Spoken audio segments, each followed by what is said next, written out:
السلام علیکم فرینڈز، کیسے ہیں آپ؟ دیکھ رہے ہیں میرا یوٹیوب چینل اور میں ہوں بلال احمد۔ تو میرا یوٹیوب آنے کا مین مقصد یہی تھا کہ تمام دوستوں کے میسیج اور کال آ رہے تھے اور یہی سب کنفرم کر رہے تھے، پوچھ رہے تھے کہ بھائی جان آپ عراق میں کیسے گئے اور کہاں سے ویزا لیا اور کتنے سال کا ویزا ہوتا ہے اور آپ وہاں پہ کیا کام کرتے تھے۔ تو سب سے پہلے تو میں آپ کو یہ مائنڈ کلیئر کر دوں کہ عراق میں جو ہوتا ہے نا ویزا، وہ 1 مہینے کا ہوتا ہے اور وہ ہوتا ہے زیارات کا ویزا، مطلب آپ اس میں زیارت کر سکتے ہیں۔ اس کے بعد آپ اگر واپس آنا چاہیں تو واپس بھی آ سکتے ہیں، نہیں تو آپ وہاں پہ کام کر سکتے ہیں چھپ کے، مطلب ویزا بالکل بھی نہیں ہوتا۔ اگر آپ جیسے ہی مطلب عراق پہنچتے ہیں تو وہاں پہ آپ زیارت کرتے ہیں 2-4 دن، کیونکہ جو زائرین کو لے کر جاتے ہیں تو سب سے پہلے وہ آپ کو نجف لے کے جائیں گے، نجف میں آپ کو زیارت کروائیں گے مولا علی کی۔ اس کے بعد پھر وہ آپ کو کربلا لے جائیں گے، کاظمین، بغداد میں جتنی بھی زیارتیں ہیں وہ کروائیں گے۔ اس کے بعد وہ آپ سے پھر پوچھیں گے، پہلے تو سالار یہیں سے کنفرم کروا لیتے ہیں کہ بھائی آپ عراق جا رہے ہیں، زیارت کرنے کے لیے جا رہے ہیں یا کام کے لیے جا رہے ہیں۔ تو جب آپ ان کو بولیں گے کہ بھائی ہم زیارت کے لیے جا رہے ہیں تو وہ پھر آپ کو پاسپورٹ بالکل بھی نہیں دیں گے، اور پاسپورٹ جو ہے نا وہ جو آپ کا سالار ہوگا، جو آپ کے ساتھ ہوگا، اس کے پاس رہ جائے گا، وہ زیارتیں کروا کے وہ آپ کو پھر اپنے ساتھ لے جائے گا۔ اگر آپ یہیں سے ان کو کہہ دیں گے کہ بھائی ہم نے زیارتیں بھی کرنی ہیں، اس کے بعد آپ نے ہمیں پاسپورٹ ہمارا دلوا دینا ہے تو ہم یہاں پہ کام کریں گے۔ اس کے بعد مہینے کا ویزا ہوتا ہے، اس کے اندر آپ اگر کام کرتے ہوئے پکڑے گئے ہیں تو وہ آپ کو پاکستان ہی بھیجیں گے۔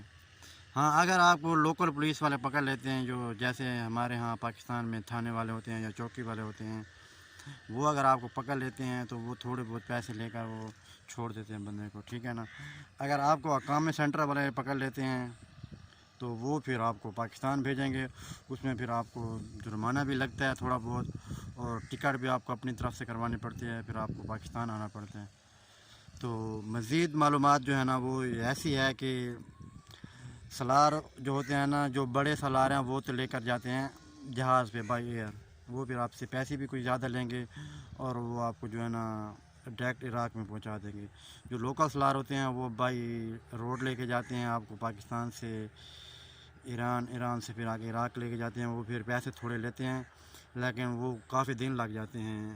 جیسے میں گیا تھا تو میں بھی بائی روڈ گیا تھا 1,20,000 کے ساتھ، تو ہمارا قافلہ کافی بڑا تھا، ہم تقریباً 50 لڑکے تھے اور ایک ہمارے ساتھ سالار تھا، تو ہمیں تقریباً 6 دن لگ گئے تھے ہمیں عراق پہنچتے۔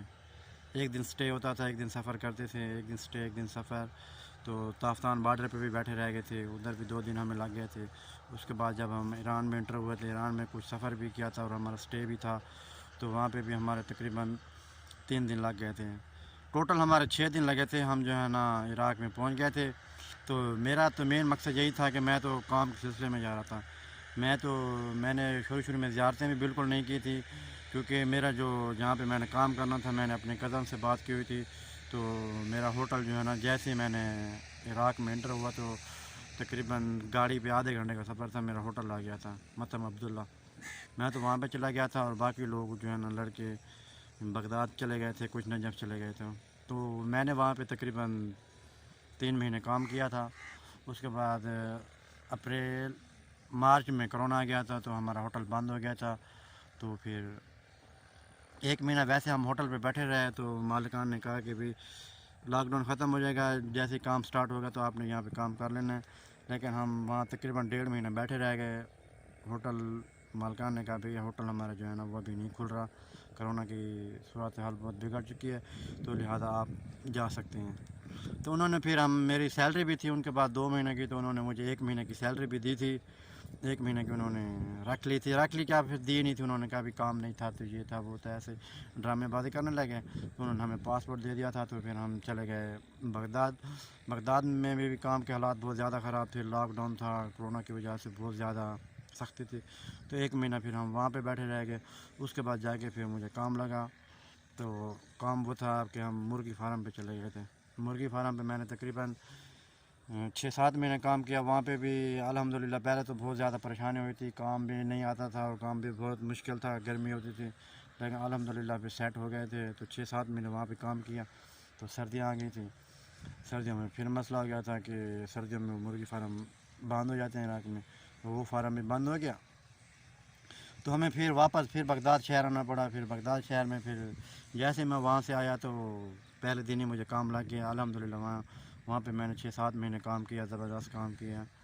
$400 میری تنخواہ تھی اور ہر مہینے مطلب سیلری دے دیتے تھے. اچانک پھر پولیس کا چھاپا پڑا تو ہم پاکستانی لڑکے تھے اچھے, جس میں سے ایک بچ گیا تھا, وہ چھپ گیا تھا, اور ہمیں 5 لڑکوں کو جو ہے نا اقامہ سینٹر والوں نے پکڑ لیا تھا. اور انہوں نے ہمیں پھر 5 سے 6 دن ادھر جو ان کی جیل ہوتی ہے, ان کی جیلیں ویسے تو نہیں ہوتی جیسے پاکستان کی ہوتی ہیں, جیلیں ان کی اچھی تھی, اے سی وغیرہ بھی لگے ہوئے تھے, ٹیلی ویژن بھی تھا, مطلب ایک ان کا سینٹر تھا. وہاں پہ لے گئے تھے جہاں پہ ویزا بھی لگتا تھا, داخل خارج ہوتے تھے, مغازرہ وغیرہ لگتا ہے, وہاں پہ وہ لے گئے تھے ہمیں. انہوں نے کہا بھائی آپ کو اتنا جرمانہ ہے اور اتنی ٹکٹ ہے, مطلب ٹوٹل جرمانہ اور ٹکٹ میرا لگ گیا تھا 1,14,000 روپے, اور جس میں سے میری ٹکٹ ملتان کی تھی, بغداد سے شارجہ, شارجہ سے ملتان, 1,14,000 روپے جرمانہ بھی.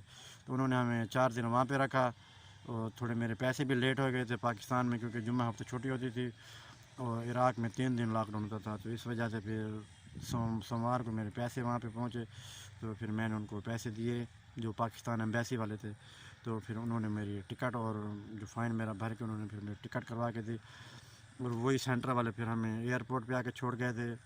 تو جو ایئرپورٹ میں انہوں نے پھر ہمیں 2 دن رکھا. میری فلائٹ جو تھی نا وہ تھی 30 جون کی.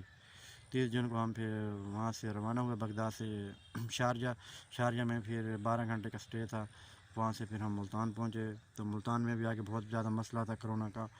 تو ویسے تو ہم نے وہاں سے کرونا ٹیسٹ کروایا ہوا تھا, لیکن دبئی میں بھی, شارجہ میں بھی کافی مسئلہ تھا کرونا کا. تو انہوں نے بہت سختی کی ہوئی تھی, ایس او پیز پر بہت زیادہ عمل کروا رہے تھے, ماسک وغیرہ, اور جو کرونا کی رپورٹ تھی وہ بھی ویریفیکیشن کر رہے تھے نیٹ پہ. اس کے بعد جیسے بھی پھر ہم ملتان میں اترے تو انہوں نے پھر ملتان میں بھی انہوں نے ہمارا کرونا ٹیسٹ کیا. اس کے بعد انہوں نے 2 گھنٹے بعد ہمیں رپورٹ دی تھی. اس کے بعد ہم پھر باہر ہیں. تو میرا مین بتانے کا مقصد یہ ہے کہ وہ لوگ جو عراق جانا چاہتے ہیں یا کام کرنے کے سلسلے میں جانا چاہتے ہیں, تو پہلے ان کو بنیادی معلومات یہ ہونی چاہیے کہ عراق کا ویزا بالکل بھی نہیں ہوتا, 1 مہینہ کا ویزا ہوتا ہے, وہ بھی زیارات کا ویزا ہوتا ہے. اس میں سے آپ زیارت کریں گے, اس کے بعد آپ کے پاس پاسپورٹ ہونا لازمی ہے. اس کے بعد آپ جو آپ کے جاننے والے ہوں, دوست ہوں, یا کوئی بھی ہو, اس سے آپ رابطہ کریں گے, وہ آپ کو کام لگوا کے دے گا. کیونکہ آپ جیسے ہی عراق میں جائیں گے آپ کو تو زبان تو بالکل بھی نہیں آتی ہوگی, کیونکہ زبان وہاں کی عربی ہے, اور وہ سعودی عرب سے تھوڑی ڈفرینس ہے, مشکل ہے مطلب. تو وہ آپ کو پھر کام شام بھی لگوا دیں گے. پھر وہاں پہ ایک چیز یہ ہے کہ جہاں پہ بھی آپ کام کریں گے وہ سہولیات ساری آپ کو وہی دیں گے. مطلب وہ سیلری دیتے ہیں ڈالروں میں, $400 بھی دیتے ہیں, 350 بھی دیتے ہیں, 500 بھی دیتے ہیں. وہ تو پھر کام کے حساب سے ہوتی ہے. تو کھانا پینا بھی ان کا ہوتا ہے, رہائش بھی انہیں کی ہوتی ہے.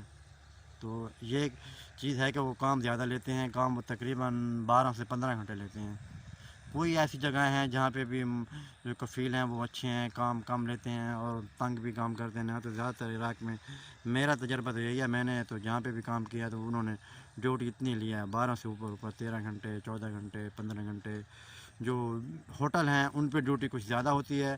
باقی جو دوسرے کام ہیں جیسے مرغی فارم ہو گیا, وہاں پہ تو آزادی ہوتی ہے, لیکن آپ پابند 24 گھنٹے کے ہوتے ہیں, لیکن اس میں سے کام 3 سے 4-5 گھنٹے ہوتا ہے. اس کے بعد پھر آپ فری ہوتے ہیں. تو جیسے پھر اس کے بعد میں نے کاروں والے سروس وہاں پہ کام کیا تھا, تو وہاں پہ بھی تقریباً 12 گھنٹے کام ہوتا ہے. 12 گھنٹے تو مسٹ ہے, اور 13 گھنٹے بھی ہو جاتا تھا, 14 گھنٹے بھی, لیکن 12 گھنٹے زیادہ مسٹ ہے. اس کے بعد چھٹی تو بالکل بھی نہیں ہوتی, بالکل بھی نہیں ہوتی. تو ہاں کچھ ہیں جگہیں جہاں پہ فیکٹریاں وغیرہ ہیں, جہاں پلاسٹک کی فیکٹریاں ہو گئی یا کوئی اور, وہاں پہ تقریباً جمعے کی چھٹی ہوتی ہے, تقریباً موسٹلی چھٹی ہوتی ہے, ورنہ نہیں ہوتی. اس کے بعد وہاں پہ جو عید تہوار ہیں اس پہ بس ایک چھٹی ہوتی ہے, وہ بھی نہ ہونے کے برابر, کیونکہ ان کو پتہ نہیں ہے عید کیا ہوتی ہے, یہ کیا ہوتا ہے. صرف ایک چھٹی ہوتی ہے چہلم کو, عربین سے عربی میں کہتے ہیں چہلم کو, امام حسین کو. وہاں پہ پورے عراق میں چھٹی ہوتی ہے ہر کام کی, اور 10 محرم کو بھی بالکل چھٹی نہیں ہوتی. عید کی ایک چھٹی ہوتی ہے, بڑی عید کی بھی ایک چھٹی ہوتی ہے, وہ بھی کہنا پڑتا ہے ان کو بھی ہمیں چھٹی دیں, لیکن وہ لوگ نہیں کرتے. تو میں آپ کو یہی کلیئر کر دوں کہ جو لوگ بھی مطلب بھائی عراق جانا چاہتے ہیں تو میں ڈسکرپشن میں لنک سینڈ کر دوں گا, آپ مجھ سے انسٹاگرام پہ بھی رابطہ کر سکتے ہیں. میں آپ کو مزید بتا دوں گا کہ عراق آپ جائیں یا کس کے تھرو جائیں یا کیسے جائیں یا ویزا کیسے کنفرم ہوگا کہ یہ واقعی ویزا ہے. ویسے آج کل فراڈ بھی بہت زیادہ چلا ہوا ہے کہ 1 سال کا ویزا ہے. ہاں بالکل 1 سال کا ویزا ہے, لیکن وہ بھی زیارت کا ویزا ہے. جیسے مطلب آپ کو 1 سال کا ویزا ہوگا, اس میں آپ اپنی مرضی سے زیارت کے لیے آ جا سکتے ہیں. مطلب ویزا آپ کو لگا ہوا ہوگا, آپ نے صرف ٹکٹ کروانی ہے اور آپ نے زیارت کر کے واپس جانا ہے. لیکن یہ نہیں ہوگا کہ وہ جو ویزا 1 سال کا ہے وہ کام کا ہوگا. ٹھیک ہے نا. مزید معلومات پھر میں آپ سے دوبارہ شیئر کروں گا. اب میں اب تھوڑا سا زیادہ مصروف ہوں کام کاج میں, تو انشاءاللہ باقاعدگی سے میں روزانہ اپنی ویڈیو اپلوڈ بھی کروں گا عید کے بعد, اور جو آپ کمنٹس کریں گے ان کا بھی آپ کو میں رپلائی کروں گا. ٹھیک ہے نا. تو اللہ حافظ. دعاؤں میں یاد رکھنا اور میرے چینل کا بھی خیال رکھنا. اللہ حافظ.